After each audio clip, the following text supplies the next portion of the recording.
സുന്നി ആശയങ്ങളിലെ ആചാരങ്ങൾ എന്ത് കാണുമ്പോഴും നമ്മൾ ചെയ്യും പോലെ തന്നെ ആ ആചാരങ്ങൾ അനുഷ്ഠിക്കുന്ന സിയാക്കളുണ്ടെങ്കിൽ അവരുടേത് നമ്മുടെ സ്വാധീനമാണ്, നമ്മളിൽ അവരുടെ സ്വാധീനമാണ് എന്ന് പറയുന്ന ആ കണ്ണ് നമുക്കില്ലാതെ ബിദ്അത്തിന്റെ കണ്ണാണ്. ആ ബിദ്അത്തിന്റെ കണ്ണിലൂടെ കാണുമ്പോഴാണ് ഇതൊക്കെ പറയാം. അവരെ സന്തോഷിപ്പിക്കാനുള്ള മുല്ലാ നാസറിന്റെ വൃഥാശ്രമമായി മാത്രമേ ഈ ആരോപണത്തെ കാണേണ്ടതുള്ളൂ. തീരെ ഷിയാ സ്വാധീനം വരുന്നില്ല എന്ന് നമ്മൾ പറയുന്നില്ല, അറിയാതെ വരുന്നുണ്ട്. അവയെ ഒക്കെ പണ്ഡിതന്മാർ എതിർത്തുകൊണ്ട് മുന്നോട്ട് ഗമിക്കാൻ പറ്റാതെ നിർത്തുന്നുണ്ട്, ഇല്ലാതാക്കുന്നുണ്ട് എന്നാണ് ഞാൻ പറയുന്നതിൻ്റെ അർത്ഥം. കേരളത്തിൽ ഷിയാക്കളില്ലെങ്കിലും കേരളീയ മുസ്ലിം സംസ്കാരത്തിലും ആചാരങ്ങളിലും സാഹിത്യങ്ങളിലുമെല്ലാം ഷിയാ സ്വാധീനം പ്രകടമാണെന്ന് പ്രശസ്ത മാധ്യമപ്രവർത്തകനും ഷിയാ വിശ്വാസി കൂടിയുമായ മുല്ലാ നാസർ അഭിപ്രായപ്പെടുന്നു.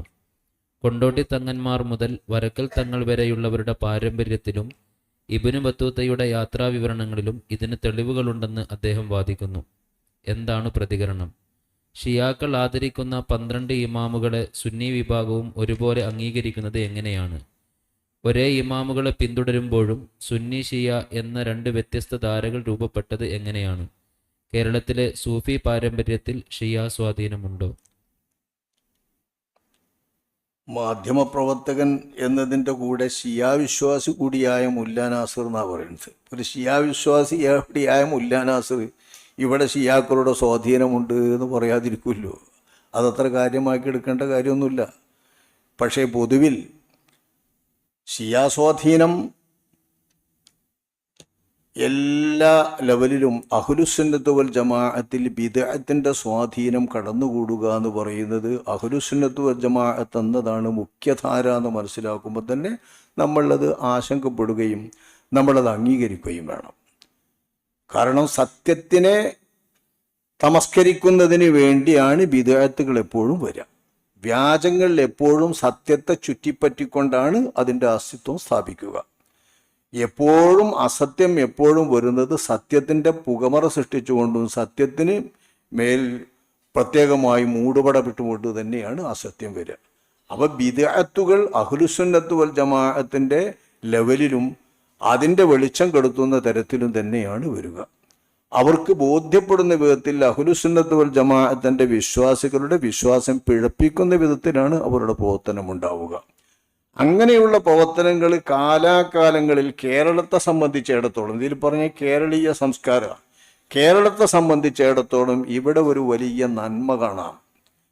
കേരളീയ മുസ്ലിമീങ്ങൾക്കിടയിൽ ഷിയാ സ്വാധീനം വരാനിടയുള്ള ഏതു ഘട്ടത്തിൽ ഏത് വിഭാഗം എന്തു ലെവലായി വന്നാലും അപ്പോൾ അഹ്ലുസുന്നത്ത് വൽ ജമാഅത്തിന്റെ ഉലമാക്കൾ അതിനെതിരെ സമൂഹത്തെ ജാഗ്രതയാക്കി സമൂഹത്തെ പ്രത്യേകം ബോധീകരിച്ചുകൊണ്ടുള്ള മുന്നേറ്റം ഇവിടെ നടന്നുകൊണ്ടിട്ടുണ്ട്.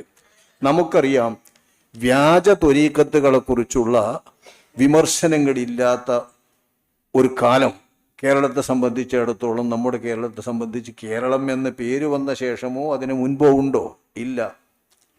പൊന്നാനി സരളിയിലുള്ള ഉലമാക്കൾ എല്ലാവരും സൂഫി വര്യന്മാരാണ്.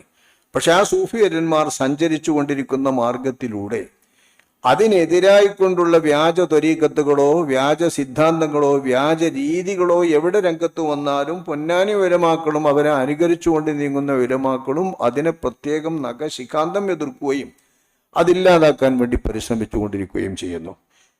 സമസ്ത കേരള ജംഇയ്യത്തുൽ ഉലമായുടെ രൂപീകരണത്തിന് ശേഷം കേരള സംസ്ഥാന ജംഇയ്യത്തുൽ ഉലമാ സമസ്തയിൽ നിന്ന് തന്നെ ഒരു കഷ്ണം ഇങ്ങനെയൊക്കെയായി വിഭജിക്കപ്പെട്ട ശേഷം ഈ സംഘടനകളൊക്കെയും എവിടെയെങ്കിലും വ്യാജമായ രീതിയിൽ മുസ്ലിങ്ങളെയും സുന്നികളെയും വഴിതെറ്റിക്കാൻ വേണ്ടിയുള്ള പരിശ്രമങ്ങൾ പിഴച്ച വിശ്വാസക്കാരുടെ രീതിയിൽ വരുമ്പോൾ അതിനെതിരെ ശബ്ദിക്കുകയും അതിനെതിരെ സമുദായത്തെ ബോധീകരിക്കുകയും ചെയ്തുകൊണ്ടിരിക്കുന്നതാണല്ലോ നമ്മൾ കണ്ടുകൊണ്ടിരിക്കുന്നത്. അപ്പോൾ ഷിയായുടെ സ്വാധീനം വരുന്നുണ്ട് തന്നെ ശരിയാണ്. വരുന്ന കാലത്തൊക്കെ അതിനെ എതിർക്കുന്നുണ്ട്, അതില്ലാതെ ആവുന്നുണ്ട്. അതിൽ നിന്ന് വ്യത്യസ്തമായി അഹ്ലുസുന്നത്ത് വൽ ജമാഅത്ത് ഇവിടെ ജ്വലിച്ച് നിൽക്കാൻ നമ്മുടെ സുന്നി ഉലമാക്കൾ എക്കാലത്തും പരിശ്രമിച്ചിട്ടുണ്ട്. അക്കാര്യത്തിൽ നമ്മുടെ പണ്ഡിതന്മാരുടെ പ്രവർത്തനം ശ്ലാഘനീയമാണ്.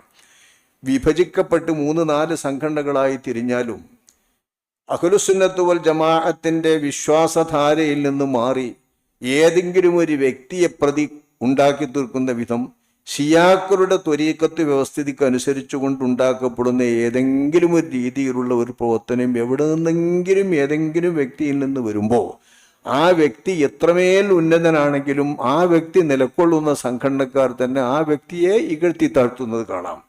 അത് നമ്മൾ കേരളത്തിൽ കണ്ടുകൊണ്ടിരിക്കുന്നതാണ്. ഒരാളും ഉയർന്നിട്ടില്ല സുന്നി സംഘടനകൾക്കപ്പുറം.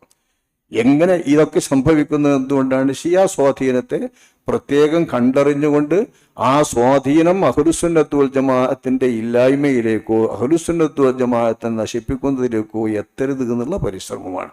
ആ പരിശ്രമം ഇവിടെ എല്ലാ കാലത്തും ഉണ്ടായിട്ടുണ്ട്.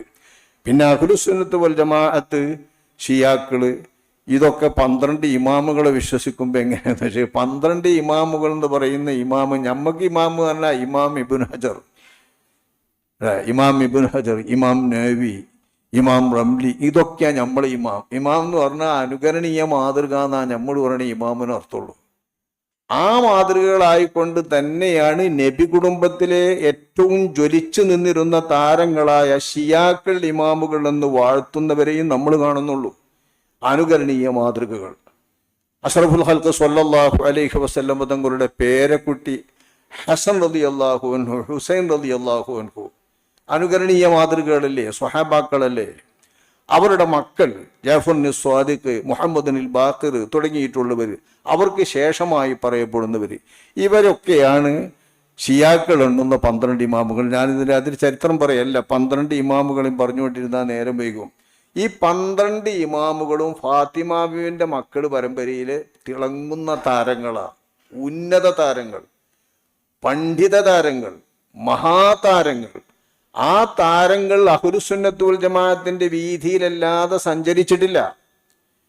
ഈ താരങ്ങൾ എല്ലാവരും അഹ്ലുസുന്നത്ത് വൽ ജമാഅത്തിന്റെ വീതിയിൽ മാത്രം സഞ്ചരിച്ചവരാണ്. അപ്പോൾ അഹ്ലുസുന്നത്ത് ജമാഅത്തിന്റെ കാഴ്ചപ്പാടിൽ അനുകരണീയ താരങ്ങളും അനുകരണീയ വ്യക്തിത്വങ്ങളുമായ ഇമാമുകളാണ് അവർ. അവരെ തന്നെ ഷിയാക്കൾ പറയുന്നത് അങ്ങനെയല്ല. നുബുവ്വത്തിന്റെ പട്ടത്തിന്റെ താഴെ നബിതങ്ങൾ വഫാത്തായതിനു ശേഷം അള്ളാഹുവിങ്കിൽ നിന്ന് നൽകപ്പെടുന്ന ഇമാമത്ത് എന്ന് പറയുന്ന ഒരു അദൃശ്യ പദവിയുണ്ട്. ഈ പദവി കിട്ടിയ പിഴക്കാത്ത മാസൂമുകളാകുന്നു ഈ 12 ഇമാമുകളും എന്ന് പറഞ്ഞുകൊണ്ടാണ് അവർ ഇമാമത്തിനെ മുന്നിൽ വെക്കുന്നത്. ഇമാമത്ത് നമ്മളുടെ ഇമാമത്ത് ഇപ്പം ഞാൻ പറഞ്ഞല്ലോ, ഇമാം ഇബ്നു ഹജർ, ഇമാം റംലി, ഇമാം നവവി, ഇമാം റാഫി തുടങ്ങി ഇങ്ങോട്ട് വരുന്ന നമ്മുടെ അനുകരണീയ മാതൃകകളൊക്കെ ഇമാമാ. ഇബ്രാഹിം നബി ഇമാമാ, റസൂലുള്ളാഹി ഇമാമാണ്. ആ ഇമാമുകൾ പോലെ തന്നെ ആ ഇമാമുമാരെ പിന്തുടർന്ന് വരുന്ന സ്വഹാബത്ത്, താബിഈങ്ങൾ, ശേഷം വന്നവര്, അന്ത്യനാൾ വരെ ഇരിക്കുന്നവരെ ഒക്കെ നമ്മൾ ഇമാമുമാരായി കാണും. പിന്നെ കാലം മുന്നോട്ട് ചെല്ലുമ്പോൾ ശൈലിയൊക്കെ ഒന്ന് മാറും. അൽ ആലിമുൽ അല്ലാമ മൗലാന ശൈഖുന എന്നൊക്കെ പറഞ്ഞിട്ടായി പിന്നെ മാറല്. അതിൻ്റെ മുമ്പൊക്കെ ഇമാം എന്നറിയുന്ന രീതിയിലെത്തും. അപ്പം ആ വാക്കിന് ശോഷണം വരരുതല്ലോ, മൂല്യശോഷണം വരരുതല്ലോ എന്ന് കരുതിയിട്ടാണ് നമ്മൾ ആ പദപ്രയോഗങ്ങളൊക്കെ മാറ്റിപ്പോകുന്നത്. വളരെ ഉയർന്നവർക്ക് നമ്മൾ നൽകുന്ന ആ പദവി പിൽക്കാലത്ത് ഇങ്ങനെ വരുന്നവർക്ക് നൽകിയാൽ ഇതുപോലെ തന്നെയാണ് കഴിഞ്ഞു പോയവരൊന്ന് തെറ്റിദ്ധരിക്കുന്നവർ ചുറ്റുപാട് വരുന്നു കരുതിയാണ് നമ്മൾ അവരെ ഇമാമുകൾ എന്ന് വാഴ്ത്താത്തത്. വാസ്തവത്തിൽ അനുകരണീയ മാതൃകകൾ എന്ന അർത്ഥത്തിലുള്ള ഇമാമുകളായി അന്ത്യനാൾ വരെ ഈ സമൂഹത്തിൽ താരങ്ങൾ ഉണ്ടാവും. അങ്ങനെയല്ല ഈ പറയുന്ന താരം ഷിയാക്കളിലെ ബഹുഭൂരിപക്ഷവും ഇസ്മായിലിയത്ത്, 12 ഇസ്നാശരിയത്ത്, ഇങ്ങനെ 2 വിഭാഗമാണ് ഇപ്പോൾ ബഹുഭൂരിഭാഗവും വരിലുള്ളത്. ഈ ഇറാന്റെ ചൈത്രയാത്രയുടെ ഒക്കെ കാലത്ത് ഷിയായിസം എന്നൊക്കെ പറയുമ്പോൾ ഒന്നായിട്ട് പരക്കാൻ വേണ്ടി നോക്കൂ. അപ്പോൾ പ്രത്യേകം നമ്മൾ ചിന്തിക്കേണ്ടതൊക്കെ തന്നെയാണിത്. അവരെ വിലയിരുത്തിയാൽ തന്നെ അറിയാം 12 ഇമാമുകൾ എന്നവരെ ആധാരമാക്കി നീങ്ങുന്ന ഒരു കൂട്ടരും അവരിൽ ചിലരെ മാറ്റി നിർത്തിക്കൊണ്ട് ഇസ്മായിലിയത്ത് എന്ന പേരിൽ ഇസ്മായിൽ എന്നറിയുന്ന ഒരാളെ ഇമാമാക്കി തട്ടി പോകുന്ന വേറൊരു വിഭാഗവുമാണ് സ്വാധീനമുള്ള വിഭാഗം. വേറെയും പല വിഭാഗങ്ങളുമുണ്ട്, ധാരാളം വിഭാഗങ്ങളുണ്ട്. അവരുടെ ഇമാമത്തിന്റെ അർത്ഥം റസൂലുള്ളാഹി തങ്ങളുടെ വഫാത്തിന്റെ ശേഷം അലി റളിയല്ലാഹു അൻഹു തങ്ങൾ റസൂലുള്ളാഹി തങ്ങളുടെ അധികാരവാഴ്ച അല്ലാഹു തആല നൽകി ആദരിച്ചിട്ടുള്ള റസൂലുള്ളാഹിന്റെ വസിയും ഇമാമുമാണ് എന്നാണ്. ആ ഇമാമത്ത് അബൂബക്കർ സിദ്ദീഖ് റളിയല്ലാഹു അൻഹു തങ്ങൾ അക്രമപരമായിട്ടാണ് സമൂഹം അവർക്ക് ചാർത്തി കൊടുത്തത്. ഉമർ റളിയല്ലാഹു അൻഹുവിനിക്ക് ആ ഇമാമത്തിനെ ചാർത്തി കൊടുത്തത് അക്രമപരമായിട്ടാണ്. ഏത് ഇമാമത്തിനെ? ഭരണപരമായിട്ടുള്ള ഇമാമത്തിനെ. അപ്പോൾ ഭരണപരമായിട്ടുള്ള ഈ ഇമാമത്താണ് അവർ പറയുന്ന ഇമാമത്ത്.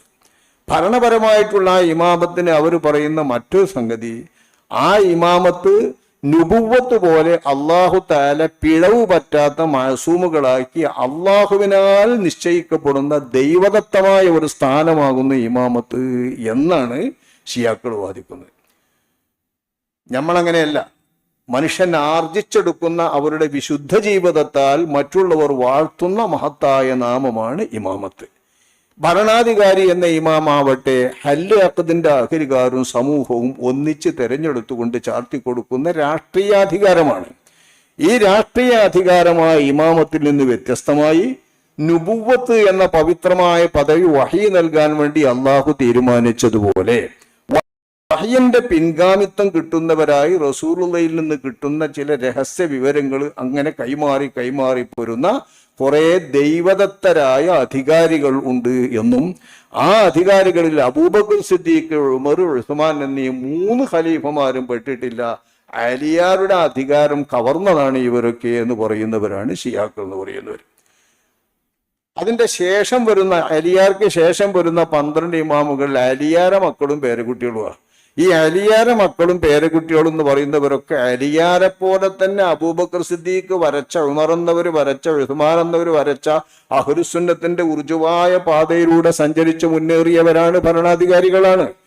ഈ 3 തന്റെ മുൻഗാമികളും പ്രത്യേകം നിർദ്ദേശിച്ചിട്ടുള്ള നിർദ്ദേശങ്ങൾ ഭരണാധികാരികളാണ്, കീഴ്പ്പെടേണ്ടവരാണ് എന്ന് അംഗീകരിച്ചുകൊണ്ട് അനുസരിച്ച് വിധേയപ്പെട്ട ഒരു ഭരണീയരായിരുന്നു വാസ്തവത്തിൽ അലി റളിയല്ലാഹു അൻഹു തങ്ങളവർ 3 ഖലീഫമാരുടെ കാലത്തും. ഈ 3 ഖലീഫമാർ കൽപ്പിച്ച നിർദ്ദേശങ്ങൾ നടപ്പാക്കിക്കൊണ്ട് സമരം നയിച്ചിട്ടുണ്ട് അലിയാർ, കാര്യങ്ങൾ നടപ്പാക്കിയിട്ടുണ്ട് അലിയാർ, ഹദ്ദുകൾ നടപ്പാക്കിയിട്ടുണ്ട് അലിയാർ. 3 ഖലീഫമാർക്കും വിധേയപ്പെട്ടുകൊണ്ട് ജീവിച്ചിട്ടുണ്ടവർ. അവരെ പിടിച്ച് ഈ 3 ഖലീഫമാരും വ്യാജന്മാരും അവരൊക്കെ അക്രമികളും, അവർ സ്ഥാനമില്ലാത്തത് സമൂഹം അവരെ ഉണ്ടാക്കിക്കൊടുത്ത അക്രമപരമായ സ്ഥാനത്തെ വഹിച്ചവരാണ് എന്ന് ദുരാരോപണം നടത്തിക്കൊണ്ട് ദൈവദത്തമായി കിട്ടുന്ന ഈ സ്ഥാനം റസൂലുള്ള നൽകിയത് രഹസ്യമായിട്ട് അലിയാർക്കാണ് ഇത് വാദിക്കേടം മുതലാ ഓല 12 ഇമാമ്. അതേ 12 ഇമാമുകളെ റസൂലുള്ളാഹി തങ്ങളുടെ പേരക്കുട്ടികളായ ഉലമാമഹാരഥന്മാരും അഹ്ലുസുന്നത്ത് വൽ ജമാഅത്തിന്റെ വീതിയിൽ തന്നെ ജീവിച്ചുകൊണ്ട് അവർ മാതൃകാപരമായി ജീവിച്ചിട്ടുള്ള മഹാന്മാരും എന്ന നിലക്കാണ് നമ്മൾ പറയുന്ന ഇമാമത്ത്. അപ്പൊ ഇമാം എന്ന് 12 ഇമാമുകളെ നമ്മൾ പറയുന്നത് ഒരർത്ഥത്തിലാണ്, അവർ പറയുന്നത് വ്യാജമായ അർത്ഥത്തിലാണ്. വജഅൽനാ ലിൽ മുത്തഖീന ഇമാമാന്ന് ഖുർആൻ പറഞ്ഞ ആ ഇമാമാണ് നമ്മൾ പറയുന്ന 12 ഇമാമികളുടെ ഇമാമത്ത്. അങ്ങനെയല്ല. ഈ പറയുന്നവര് അല്ലാഹു സുബ്ഹാനഹു വ തആലാന്റെ റസൂല് വഫാത്തായതിന്റെ ശേഷം റസൂലുള്ളാഹിന്റെ പിൻഗാമിത്വമായി കൊണ്ട് അള്ളാഹു തന്നെ നൽകിയ നുബുവത്തിന്റെ പിൻഗാമിത്വമായ ദൈവദത്തമായ ഒരു സ്ഥാനമായ ഇമാമത്ത് അവർക്കാണ് ഭരണാധികാരം. അവർ പറയുന്നതനുസരിച്ചാ ജീവിക്കേണ്ടത്. അവർ പറഞ്ഞാൽ പിഴക്കില്ല, ചിന്തിച്ചാൽ പിഴക്കില്ല, അമ്പിയാക്കന്മാരെ പോലെ മഅസൂമുകളാണ് ഇവർ എന്നതാണ് അടിസ്ഥാനപരമായി ഈ വിശ്വാസത്തിന്റെ ഏറ്റവും പ്രധാനപ്പെട്ട തെറ്റ്. പിന്നെ പല തെറ്റായ ധാരകളിലേക്കും പോയിട്ടുണ്ട്. അത്തരം സുന്നി വിശ്വാസം, അത്തരം ബിദഈ വിശ്വാസം, അത്തരം ശീഈ വിശ്വാസം ഇന്നുവരെ കേരളത്തിൽ പച്ചക്കാരും പറഞ്ഞിട്ടില്ല.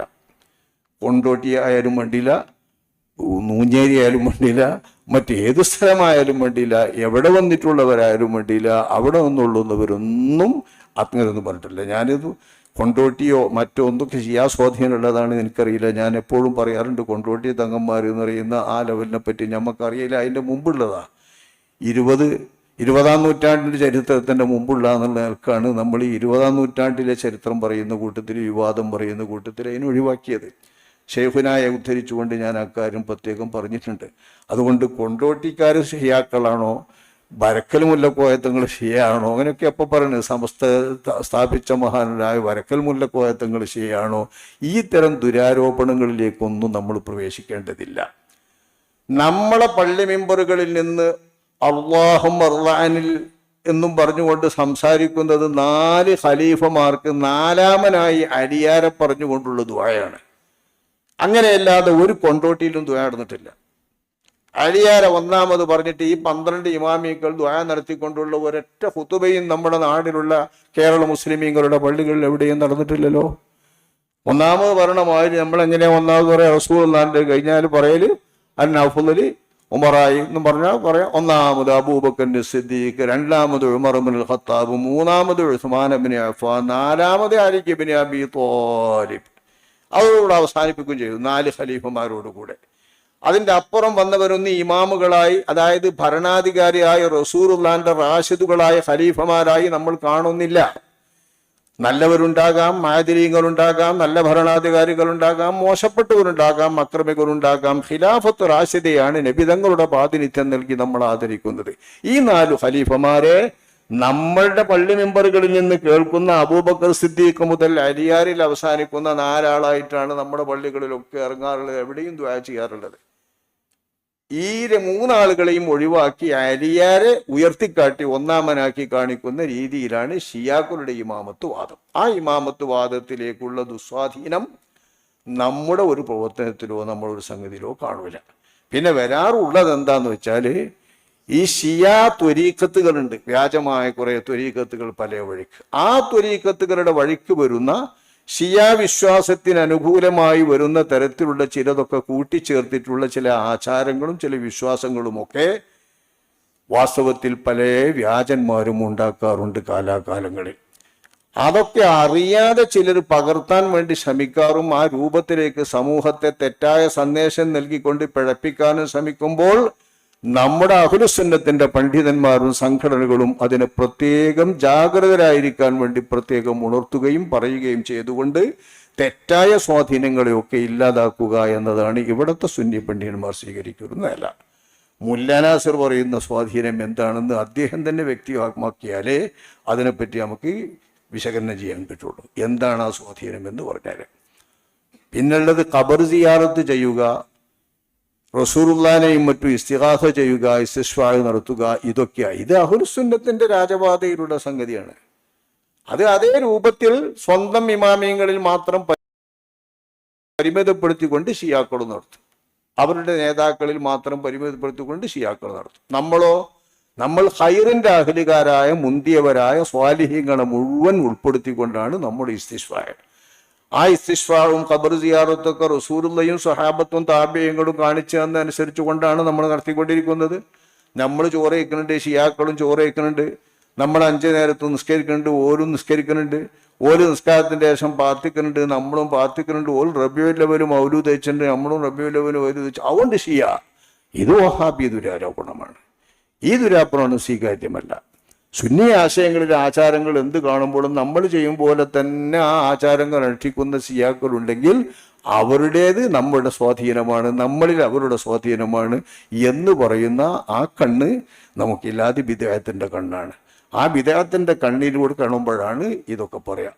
അവരെ സന്തോഷിപ്പിക്കാനുള്ള മുല്ലാ നാസറിന്റെ വൃഥാശ്രമമായി മാത്രമേ ഈ ആരോപണത്തെ കാണേണ്ടതുള്ളൂ എന്ന് നമ്മൾ കാണുന്നത്.